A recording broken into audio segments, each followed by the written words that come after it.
प्रणाम भैया, हम भोजपुरी गायक अरविंद आर्यन। रितेश भैया के बहुत एक प्यारा सा गीत आइल बा और देखिए कितना में गुरूर बा, कितना दम बा गीत में। देखिए कैसे रितेश भैया गईले बनी कि हई भोजपुरी या डरिले खाली पाप से, साच खाती लड़ जाई केहू के बाप से। कहो कि हई भोजपुरी या डरिले खाली पाप से, साच खाती लड़ जाई केहू के बाप से। तो पीछे हटम नच कितनो झमेल होई, तो पीछे हटब न कितनो झमेल होई।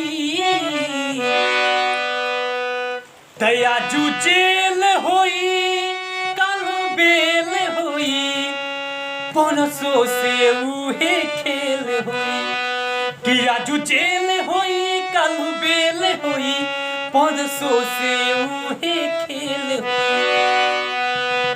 भोजपुरी या डरिले खाली पाप से, साच खाती लड़ जाई केहू के बाप से। तो पीछे हटम न कितनो झमेल होई, तो पीछे हटब न कितनो झमेल होई।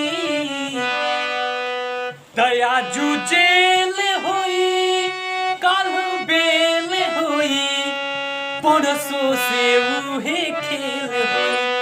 अजू जेल होई कल बेल होई, परसों से उहे खेल होई। अजू जेल होई कल बेल होई, परसों से उहे खेल होई।